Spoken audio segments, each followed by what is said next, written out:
Olá, você que nos assiste, seja muito bem-vindo aqui ao nosso canal O Reformado. Hoje nós estamos recebendo a ilustre visita do meu grande amigo e irmão em Cristo, Agostinho. Daqui a pouco ele vai se apresentar.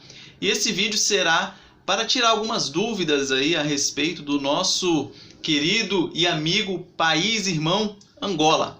Então, sem mais delongas, Agostinho, obrigado pelo convite, pela vinda. Convite não, eu que convidei. Pela vinda aí. E se apresente aí pro pessoal. Sinto-me privilegiado de estar aqui com o meu grande amigo, colega de seminário, Augusto. Então, eu sou Agostinho Neves Cambele, sou angolano, de África, conforme muitos de vós conhecem. Sou da Igreja Presbiteriana de Angola e estou aqui no Brasil desde março do ano passado. Vim para cursar o bacharel em Teologia no Seminário Teológico Presbiteriano JMC. Um seminário muito bom, um seminário ortodoxo e piedoso. Então, outras coisas, vamos aqui então conversar. No desenrolar da conversa aqui. Exato. Você está com quantos anos, Agostinho? Estou com 23 anos. 23? No mês de julho, completo 24 anos de idade. Ah, tá. Eu faço aniversário no mês de julho também. Ok. E é da Igreja Presbiteriana de Angola? De Angola, exato. De Angola, isso. Primeira pergunta é a seguinte, a gente vai falar de diversos assuntos aqui, falar um pouco de religião depois também, mas um pouquinho de política também que é interessante, né? Primeira pergunta que eu anotei ali é com relação à Etiópia. Ontem a gente estava conversando e você falou uma coisa que me chamou bastante atenção. Você falou que quando a monarquia da Etiópia caiu, a democracia foi pior que a monarquia, não é isso? Você tem algo para falar a respeito disso? Então, a Etiópia é um país, digamos, antigo, né? Só que uma curiosidade, embora não concorde, mas aqueles que creem que o homem não foi formado do pó da terra, mas que descendeu do Homo sapiens, dizem que o primeiro homem surgiu na Etiópia. Né? Dizem que os primeiros humanos mais antigos são os etíopes, de lá então a raça humana foi se expandindo. Não concordo, mas mas é o que dizem. Né? A Etiópia é um país de fato curioso, muito antigo, e respondendo à tua questão, de fato sim. Quando a monarquia cai, que assumiu lá o poder foram esquerdistas, marxista, e de lá para cá, né, a Etiópia foi então piorando, de fato piorando. A monarquia, alguns até ainda vão dizer, a monarquia era muito melhor que digamos que a democracia, ou aquela democracia pintada pelos esquerdistas. Desde que eles assumiram o poder, a Etiópia ficou conhecida como um país de fome e de miséria, e eles então ficaram culpando a seca. Né? Ou seja, então é melhor ter uma monarquia do que uma democracia comandada por marxistas. Acho que sim. Uma monarquia, digamos, que não abusa do seu poder, né? Na minha opinião, será muito melhor que um país ser comunista, né? De extrema esquerda. Certo. Depois nós vamos tocar mais um pouco nesse assunto a respeito do comunismo, vamos deixar um intervalinho aí. Enquanto isso, vamos fazendo outras perguntas aqui interessantes que a gente anotou. Você ontem contou uma história interessante sobre racismo que você sofreu na África. Eu achei curioso, porque eu pensei, não, racismo na África? Como assim?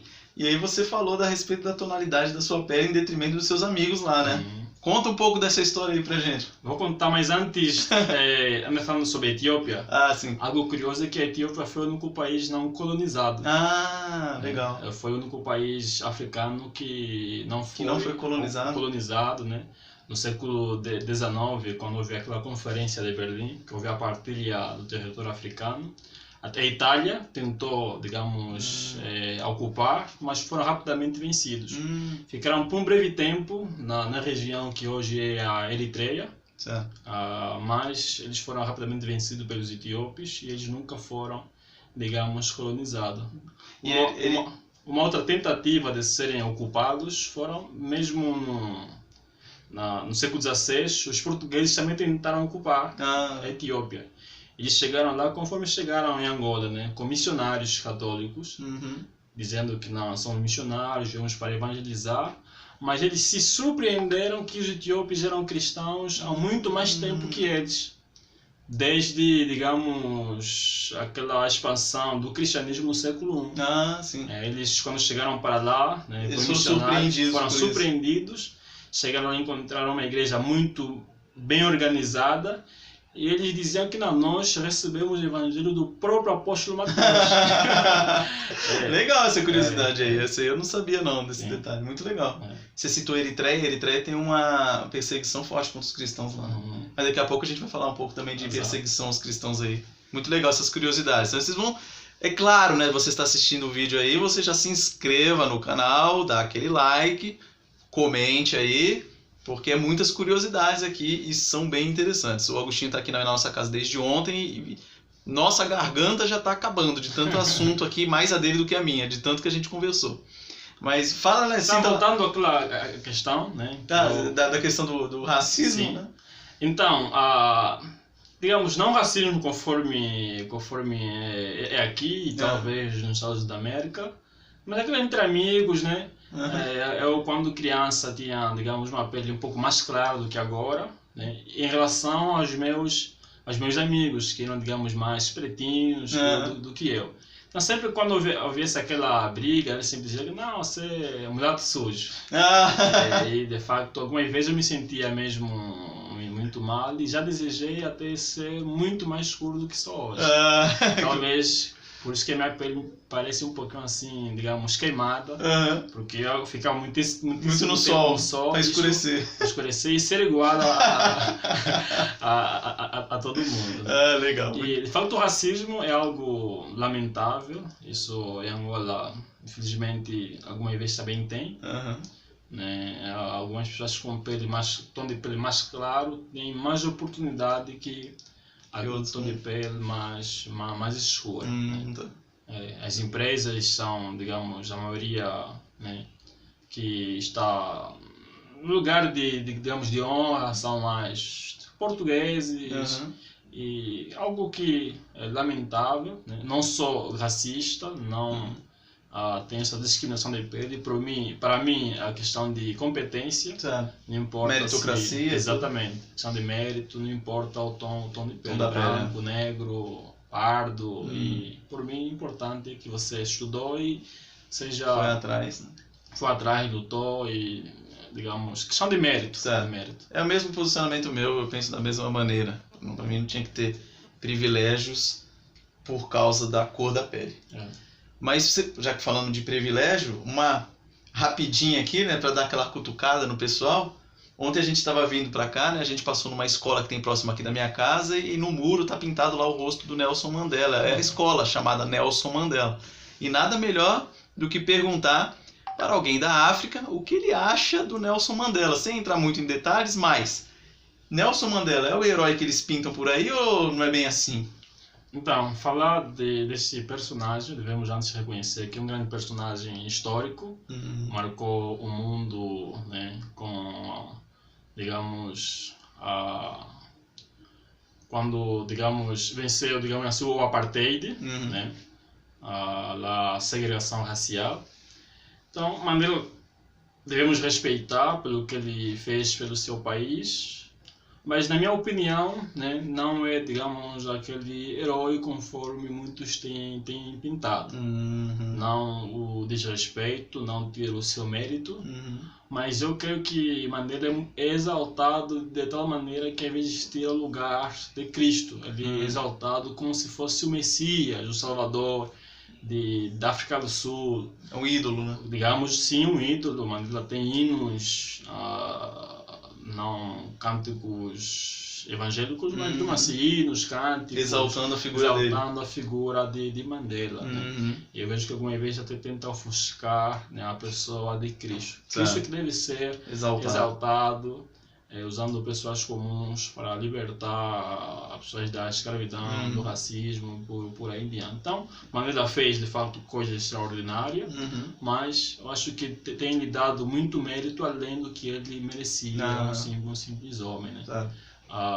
Digamos, a esquerda, quando fala de Mandela, se esquecem de um Mandela antes da prisão, né? Que era também, digamos, um comunista, marxista, que queria tudo base de uma revolução, base de uma guerra. Ele sofreu uma transformação quando esteve preso. E diz que ele participou de luta armada, né? Sim, participou bastante. De grupo terrorista. Sim, e tudo. Exato. Mas quando saiu, teve uma posição muito diferente do Mandela anterior à prisão. Sim, uma Mandela, digamos, um pouco mais pacifista. Né? Então ele fez grandes coisas, mas não pode ser exaltado da forma que tem sido exaltado. Entendi. Ofuscando aí, digamos, a glória de Deus. Certo. E como você falou de racismo e tal, no meio do bolo, né?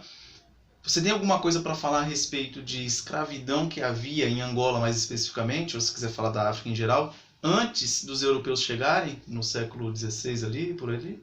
Então, havia essa escravidão já entre os africanos? Vou falar especificamente de Angola, que é a realidade que eu mais conheço. E talvez se reflita também a outras partes do continente africano. Né?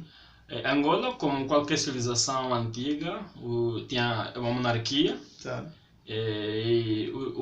Tinha também escravos. Tinha já escravo praticado negro contra o próprio negro. Os que tinham, digamos, pertences também compravam escravo, então já havia esse comércio de escravo. Não um comércio ilegal, né?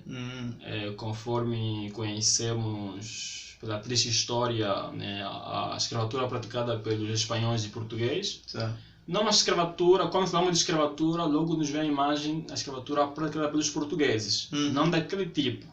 Mas havia sim uma escravatura, havia comércio de escravos, como qualquer civilização, digamos, antiga. Quando os portugueses vão para lá, e quando eles começaram a comprar escravos, a princípio eles chegaram lá e, digamos, já ocupar. Eles foram para lá, tiveram aquele comércio. Eles davam armas e outros bens e em troca levavam escravos. Então isto começou assim. De facto, em Angola já havia uma escravatura, né? uma escravatura. A escravatura nunca é bom, na minha opinião, né? Mas não uma escravatura assim praticada pelos conforme conhecemos, né? Porque o que pinta, principalmente no Brasil, é que os portugueses chegaram lá, invadiram tudo, pegaram os escravos e trouxeram para cá. Então você está dizendo que já foi um acordo comercial ali, já entre o povo de Angola e os portugueses. Sim. Principalmente, Angola na altura não existia. Então, o continente africano era dividido por reinos. O primeiro contato que os portugueses tiveram foi com o Reino do Congo.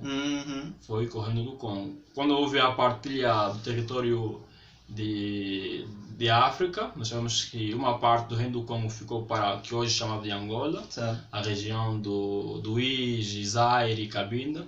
A maior parte do território ficou para, digamos, para os belgas e os franceses, que hoje é a República Democrática do Congo e a República do Congo. Né? Então, a África era um reino, Angola de fato surgiu assim como território angolano só no século XIX, com a partilha na Conferência de Berlim, na Alemanha. E como a gente já avançou então nesse período da conversa do século XVI até o século XIX, que você comentou aqui, as perguntas que eu tinha anotado sumiu ali da tela. Fazer o quê? Vamos na raça aqui, vamos mais natural ainda, não vamos nem seguir o roteiro ali.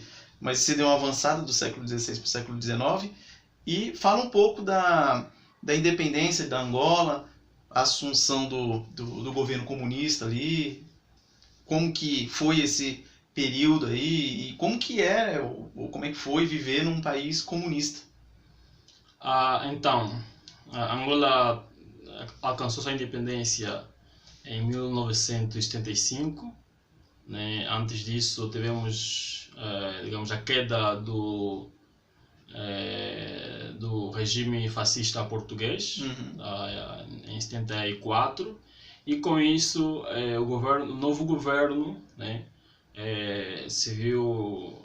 achou melhor negociar com as três principais forças de libertação de Angola, que é o MPLA, FNLA e a UNITA. Então, em 75, estiveram negociando para a independência de Angola, mas, bem, nessa negociação já se via uma disputa de poder desses três principais grupos para a libertação de Angola. A Portugal, né, mais a favor do MPLA, né, mas ele se viu como um diabinho, porque ele estava sempre ao lado do MPLA e da UNITA, que como quer dizer, quem ganhar, então eu vou pro que ganha. Exatamente. Mas estava mais pro vencedor. Sim, estava mais para o lado digamos do MPLA, que hoje é o partido no poder. Infelizmente, o MPLA é o mais comunista desses. Sim, exatamente. 3, né? Dos 3, digamos assim, MPLA era ideia comunista, né, marxista. A FNLA era mais ligado à monarquia, ele queria um retorno à África pré-colonial, aquela monarquia. Os reinos, tá? Sim. Ele lutava mais para que hoje é Angola do Norte. Ele queria mais aquele território. Né? E a UNITA, digamos, era o partido assim mais democrático dentre esses 3. Mais democrático nessa linha aqui. Então, no dia 11, né, de novembro de 1975, um dos partidos ele vai então proclamar Angola independente, sem a par dos outros partidos. Lutaram os 3 partidos, um na região do sul, outro no norte, MPLA no centro. Então, quando eles alcançaram de facto a independência, o cessar das armas contra os portugueses, todo mundo sabe brigar pelo poder. O MPLA proclama a independência de Angola. O presidente do MPLA, Antônio Agostinho Neto, se proclama presidente na altura República Popular de Angola. E Brasil, né? Foi a primeira comunidade internacional que reconheceu. Sim, a reconhecer Antônio Agostinho Neto como legítimo presidente, e depois outros países também reconheceram. Né? Isto causou então a guerra civil em Angola. MPLA, um país, um partido comunista, marxista, né? Principalmente no tempo do seu primeiro presidente, Antônio Agostinho Neto, né? Que é esse que ficou um mandato só, não é? Ficou um mandato só. De 4 anos? De 4 anos. Ele assumiu como presidente, né? Se declarando presidente de Angola em 75 e faleceu em 79 em Moscou, na Rússia. E ele foi sucedido pelo outro do próprio partido dele, né? Sim, que eu conheci. Pessoalmente ou não? Pessoalmente não. Você viveu o período que ele estava? Sim, período. Que é um período razoavelmente longo, né? Quanto tempo? Não, razoavelmente muito longo. 35 Parecia que Angola era o país dele. 35 anos. 35 anos. Desde 79 a meados de 2017. E esse comunista? Ele é comunista, mas mascarado de democracia. Sim. Em que sentido? Em 92, de 75 a 2002, Angola viveu um período de guerra civil, mas com pequenas pausas. Em 92, primeira pausa, onde houve a mudança de constituição, né? De uma constituição mais comunista, marxista, para presidencialista. E houve aí, digamos, a liberdade religiosa. Angola tornou-se um país laico. Que até então a religião oficial era o quê? Digamos, comunismo. Né? A religião do Estado, né? A religião do Estado, exatamente. Igual tem na China, igual tem na Coreia do Norte. Exatamente. De 75 até 90 era, digamos, o comunismo mesmo em Angola. Com José dos Santos não havia, digamos, perseguição no tempo dele, né, como houve no tempo de Agostinho Neto. Talvez vamos falar um pouquinho mais sobre isso. Deixa eu me lembrar. Quando eu estava... sim, em 92. Houve aquela pausa. Antes havia partido único. A MPLA não reconhecia outros partidos. Mas em 92 houve aquela pausa, né? e houve eleições. MPLA ganhou, mas o que não reconheceu alegou fraudes, coisa que nós hoje reconhecemos que de facto houve sim fraudes, como todas as eleições posteriores. Até hoje a maioria da população hoje reconhece, anteriormente não conhecia, mas hoje sim sabe-se que tudo fraudulento. Tudo fraudulento.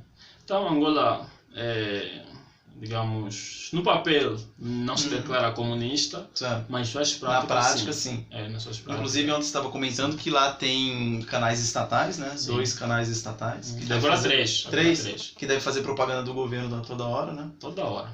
E se a gente for pensar, 35 anos de um governo só comunista, mais um pouquinho do atual e o primeiro mandato do anterior lá, quase 40 anos de... 45 anos. 45 anos de socialistas, vamos generalizar, sim, de socialistas no poder. E aí, melhorou ou a pobreza lá ainda continua? A pobreza continua. Angola cada vez mais, infelizmente, tem se tornado um país miserável, né? Só um intervalo. O país, você falou, país miserável. E os líderes dos partidos comunistas, eles vivem bem ou vivem mal também? Como reis. Como reis. Seus filhos como príncipes. Então, porque a gente fica naquela, né? Porque o socialista geralmente ele luta para trazer, ele diz, né? Porque é para trazer a igualdade, todo mundo vai ter oportunidade e tudo mais, mas a tendência que a gente vê em todos os países em que ascendeu ao poder doutrinas esquerdistas, para generalizar, uma pequena elite se dá bem, fica milionária, e a grande parcela da população vive na miséria, né? Exatamente. Então é um exemplo, Angola é um exemplo claro disso aí também. Sim. A filha do ex-presidente de Angola, José Eduardo dos Santos, é a mulher mais rica de África. Todas as empresas em Angola pertenciam, ou talvez pertencem à filha do antigo presidente, que é a senhora Isabel dos Santos. E você, como um cidadão comum, se você quiser ter uma ascendência ali, não, vou empreender aqui, tentar abrir um negócio para melhorar minha situação de vida, você tem essa possibilidade? É fácil você abrir um negócio e progredir, ou é muito burocrático? É muito burocrático, muito difícil, muita corrupção, muitíssima corrupção. O empreendedorismo em Angola não é fácil, é muito difícil, né? Questão de documentos, muita burocracia, muitíssima burocracia. E falando em burocracia, alguém está batendo a porta aqui para interromper o vídeo. Vamos, só um minutinho, pessoal. Deu um intervalo aqui, mas rapidinho. Estamos encerrando. É ao vivo, galera. Quer dizer, é quase ao vivo. Então acontece esses imprevistos aí. Então, só um minutinho aí. Vamos encerrar aqui já. Mas fala um pouco a respeito dessa perseguição, ou se há ou se não há perseguição aos cristãos em Angola. Como é que o evangelho pode ser pregado lá normalmente? O governo fica em cima, controla alguma coisa? Dá um panorama geral a respeito disso, da questão do cristianismo em Angola. Então, pelo que nós temos conhecimento, de 75 a 80, havia uma perseguição contra cristãos, principalmente evangélicos, mas com a mudança de presidente, mesmo o partido do poder, de 75 até hoje, só houve pequenas mudanças de presidente. Primeiro Augusto Neto, depois José Eduardo dos Santos, mais conhecido como Zedu. No tempo dele, Angola ainda comunista, marxista, não havia perseguição, né? E em 92 ele proclamou Angola um estado laico. Hoje Angola não há perseguição, né, digamos a verdade, só prega o evangelho, digamos, livremente, mas recentemente, por conta da banalização do evangelho por parte das igrejas neopentecostais, o governo de Angola então está, digamos, mais inteirado nesses assuntos. Algumas igrejas foram fechadas, as que não estavam reconhecidas pelo governo, e por conta da má ação das igrejas neopentecostais, outras igrejas até evangélicas conservadoras boas também foram atingidas. Seus templos foram fechados, cultos proibidos. Então não há assim uma uma perseguição aberta contra o cristianismo, mas desde que a pregação não vá contra os ideais, digamos, do partido no poder. Se falar contra o partido, você com certeza vai sofrer alguma perseguição. Vai sofrer perseguição, ou talvez ter barreiras e por aí vai. Manifestação contra o governo também, nem pensar. Nem pensar. Principalmente com o antigo presidente. Tá. Angola é um país, digamos, democrático, certo, em sua Constituição, mas na prática é uma semi-monarquia, posso assim dizer, uma semi-monarquia. Por causa dessa elite que domina tudo. Sim, o presidente detém muito poder, domina todos os poderes. O presidente é quem elege o presidente da Assembleia Nacional, aqui chamam, quero que Congresso Nacional. É o Congresso Nacional, sim. Ele é quem elege o presidente do Supremo Tribunal e do Tribunal Constitucional. Ele recebe 2 indicações e elege uma pessoa. Então ele quem domina todo o poder é concentrado nas mãos dele. Na mão do presidente. Então beleza. Então foi bom encerrar com esse assunto. Tem alguém me olhando com a cara feia ali fora, minha digníssima esposa. Mas galera, vamos lá, já tá bom de vídeo para não ficar muito longo. Agradeço aqui, Agostinho, brigadão por participar aí, dar uma contribuição com essas informações preciosas aí com relação à igreja e à política de Angola. Seja muito bem-vindo ao nosso país, Brasilzão. E pessoal, Agostinho está montando um canal no YouTube também. Mais para frente eu vou falar aqui no nosso canal para mandar o link para vocês aí, e se vocês puderem, se inscrevam lá no canal do Agostinho, vai ter muitos assuntos interessantes ali, relacionados com teologia e etc, outros assuntos, e vai ser muito bom para vocês ampliarem os seus conhecimentos, beleza? Um forte abraço a todos e até mais. Quer se despedir? Forte abraço, é um privilégio, Augusto, estar aqui com você, e espero em outras ocasiões poder contribuir um pouco mais. Legal, obrigadão, não vão faltar oportunidades. Quer dar um tchau, amor? Falou, galera. Um abraço.